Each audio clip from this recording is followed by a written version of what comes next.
Hey everyone, welcome to the show. So, I'm sure you've all heard the tragic news already about an American Airlines commercial plane that collided with an Army helicopter. Actually, it seems like the Army helicopter ran into the plane accidentally. Both aircraft fell into the Potomac River. All passengers are believed to be deceased. Just a horrific story. Children were on board. They were headed to a figure skating camp. So 67 lives lost. Just a very sad occurrence. Now, normally, a leader of the country would provide condolences and promise an investigation and action, and that would be that. And, we would have some feeling of assurance that things were going to go appropriately, that the investigation would be handled appropriately. Unfortunately, as you all also know, we now have an immature, self-centered clown in charge of the country again. So Donald Trump, true to form, blamed everyone but himself. He blamed Barack Obama, Joe Biden. He blamed DEI policies, which is diversity, equity, and inclusion. He tried to claim that mentally disabled people were put in charge, and that's why this happened. And that Obama and Biden, they were all about DEI hires, and so they were hiring all these people that shouldn't have been in charge. Absolutely despicable excuse for a human being. He just is the scum of the earth. I mean, it's insulting on so many levels. I mean, obviously, not even going to go into it all. But anyway, the Lever News outlet shed some light on how we got here, how this actually did happen. They issued a report, or they published a report saying basically that selfish members of Congress ignored warnings about the potential for collisions at this very airport.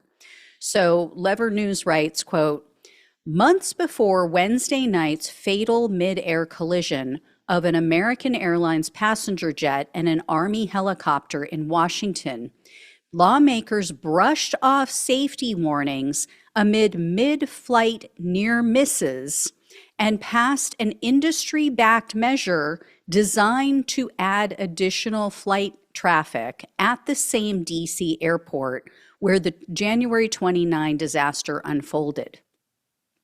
They went on to say, quote, soon after a March 2023 near collision at Ronald Reagan Washington National Airport, which is where this happened, House lawmakers considered a provision to increase the number of flights allowed at the facility.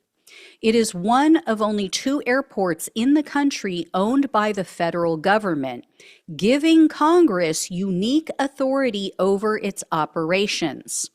The legislation was supported by lawmakers seeking more direct flights to their home states and airlines eager for expanded routes. It was opposed by lawmakers who asserted that the airport was already overstressed by flight volume in the capital region's busy airspace. So some lawmakers actively tried to prevent this, specifically the ones who live in that immediate area. And at the time of this proposed legislation, Democratic Congressman Don Beyer of Virginia told the Washington Post, quote, the very title of the Direct Access to the Capitol Act gives the game away that this bill is written to maximize the personal convenience of a comparatively small number of powerful, well-connected individuals at the expense of safety and efficiency of flights, which should be our top priority. So this bill that they pushed to try to get more flights in and out of this specific airport, they titled that bill the Direct Access to the Capitol Act. He's right. I mean, how much more blatant could it be, right? So a Republican lawmaker named Burgess Owens, he's from Utah, He was out there on the news saying, oh, well, they're using misinformation to try to tank this bill. This is all bogus. This isn't any kind of issue. This doesn't pose a safety issue. Well, guess what? One of Owen's top donors is Delta Airlines, and Delta Airlines was pressuring Congress to pass this bill. Also, Democratic Congressman Hank Johnson co-sponsored this bill. He is also a major recipient of Delta Airlines donations. So this bill was ultimately narrowly defeated, but then to make sure it got through, they put similar language in the 2024 Federal Aviation Administration reauthorization bill. So instead of just, getting it passed on its own, they snuck it in another bill and got this through. And a group of House lawmakers issued a statement at that time warning, quote, "The House rejected this measure with a bipartisan vote, and its authors were so sure they would lose a floor vote in the Senate that they barred all amendments, including a proposal to ensure the added flights were not dangerous. In a shameful moment for the Senate, the majority will of both chambers was overruled in a backroom deal that put special interests above the safety and convenience of millions of Americans. Every federal and regional entity involved in operations at the Regan Airport warns of negative impacts for safety, delays, and cancellations from these changes. Ignoring these warnings is foolish and dangerous. We strenuously object to added traffic at the Regan Airport, which is already dramatically over capacity."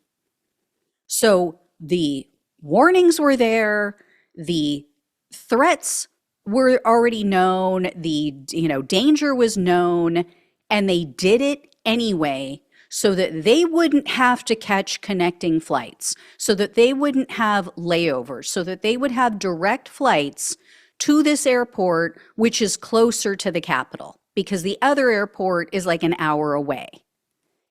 Now, unfortunately, President Joe Biden signed that FAA reauthorization bill into law in May of 2024, and it included that provision. And so flights increased in December. So that's not the only factor, though, in this horrific tragedy. Apparently, Elon Musk is the one who forced out the FAA administrator. He left the job on January 20th. And the reason Elon Musk was after him is because of his own personal grievances against the FAA. The Daily Beast reported that the FAA administrator, a man named Michael Whitaker, he agreed to step down because, quote, "In September, Whitaker had proposed fines of more than $600,000 for SpaceX, which is Elon Musk's company, one of his companies. Quote, prompting Musk to demand his resignation and promise to sue. And Whitaker told Congress that these fines were, quote, the only tool we have to get compliance on safety matters. So he's trying to ensure safety, and that Musk's company is following the laws and being safe. And Musk goes after him. And that wasn't like the only time that Musk went after him. He continued with these online attacks until the guy said, okay, fine, I'm just going to step down. Because he was supposed to be in office or in his position for many more years.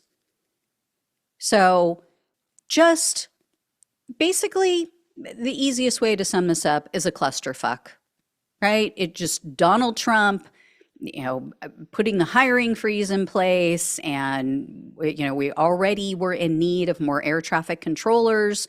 and, firing people in key positions, and then Elon Musk pushing out this other guy in a key position, and, the greed of lawmakers who do the bidding of their wealthy donors. And so pushing through, not only for their own convenience of getting these direct flights, but also to make their donors happy over at Delta. It's sick. It's sick. Our government is ill. It's like there is a cancer, and I don't know who's got the chemo, but yeah, we just need to disband everything. If this is the way it's going to go, what's the point? What is the point of government? Right? Anyway, thank you all so much for watching and listening. I know this is a really tough subject matter, very, very sad incident, but please hit the like button just so that it gets more eyeballs on these details and people understand what's going on and why we need to get money out of politics. Please subscribe if you have not. Share this video so everybody else can see it and understand what's happened here. So love you all. Take care. Talk with you soon.